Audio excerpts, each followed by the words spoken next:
used to be a major slob and pretty lazy, and it was really hard for me to keep my space clean and clear, and honestly, I kind of thought that I didn't really care. I think we all have this experience where we live at home and our mom tells us, clean your room, and we just get tired of hearing that, and so then when we move into our own place, it can be really hard to motivate ourselves to actually do the cleaning and the tidying that are required for a clean home. But the older I got, the more I appreciated clean, open, clear spaces because they just help me to think better and feel more calm, and they're straight up beautiful. I realized that I enjoyed living a lot more when my home was clean, decluttered, and nice and tidy. So in today's video, I'm going to be sharing with you the 9 tips for keeping your space clean and clear that have helped me the most. My first tip is to have a home for every item. Every time you bring something new into your house, find a good spot for that item to live. Intentionally choosing a good spot for that item to live can help your whole house stay more tidy, and when you do clean up your house, it makes it a lot easier to know where to put everything away. Tip number 2 can actually be a lot of fun, and that is to schedule speed cleaning sessions. It's amazing how much you can get done in 10 focused minutes. I noticed a huge difference in my own home when I started doing this on a daily basis, and now I try to get it done every single evening.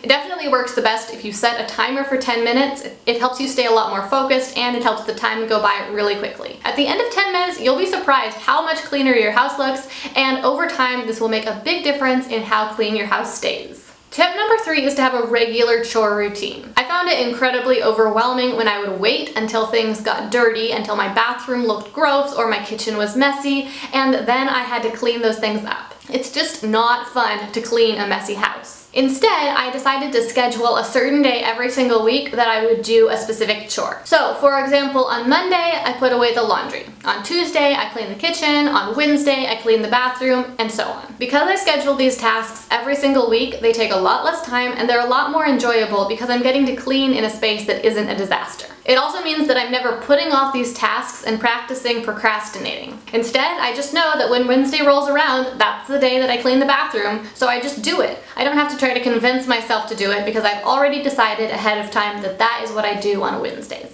My 4th tip is to put waiting time to good use. So when you're waiting for something in the microwave, or you're waiting for something on your computer to load, or you're waiting for something on the stovetop to cook, use that time to tidy up a little bit. Maybe you can load your dishwasher, clear your counter, or sweep the floor. That way you won't be bored and your house will get cleaner in the process. Tip number 5 is to schedule projects. Whenever you think of something that you need to get done, rather than just trying to file it away in your mind and remember to get it done at some point, you should write it on your schedule or on your calendar so that it has a specific time that it will get done. That way, when you come to that day on your calendar, you can prepare the day before so that you can actually do the project. Maybe you need to go to the store to get some supplies, or just make a checklist of things that you need to do. That way you won't put it off, it will actually get done, and your projects won't pile up and make your house get worse and worse. Tip number 6 is to keep things in convenient places.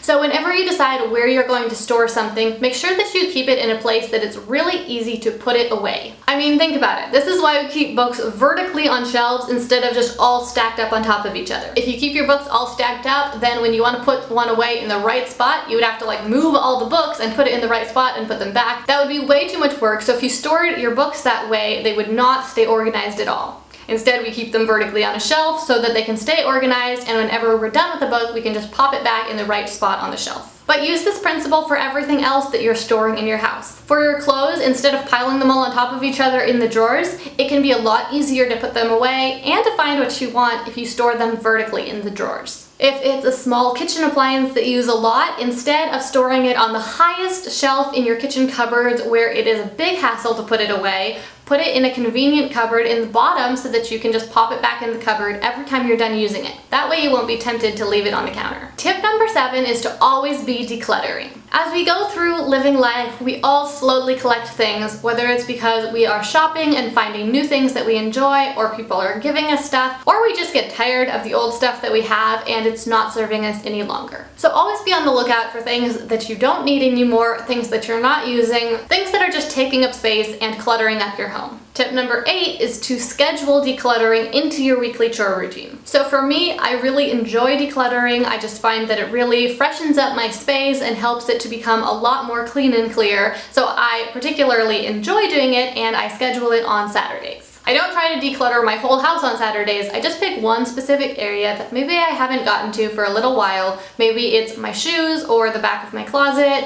or the dishes on the top shelf. I sort through all of them and I decide which ones I should pass on to other people or get rid of. And finally, tip number 9 is to take time to intentionally enjoy the clean space that you have created. If you're watching this video, it's probably because you find living in a nice, clean, tidy space to be a lot more pleasant. If you want to make it easier for yourself to decide to clean up your house the next time it comes around to be time to do a chore or to tidy up, then make sure that after you clean, instead of thinking, ugh, that was so much work, I hated cleaning, you take time to actually enjoy the thing that you've done for yourself. You look around at your house, you see how beautiful it looks when it is nice and clean and tidy, and tell yourself thank you for creating this nice environment for you to live in. This can really help you feel a lot more motivated the next time it's time to clean your house. If you enjoyed these 9 tips on how to keep your space clean and clear, then be sure to give this video a thumbs up. It really helps me out and it helps more people find this video too. And if you haven't already, please subscribe to my channel for 2 new videos every single week. I make videos about intentional living, entrepreneurship, and success, and I would love to have you join me for the next one. Thanks so much for watching. My name is Gillian of GillianPerkins.com, and I hope you have an amazing day.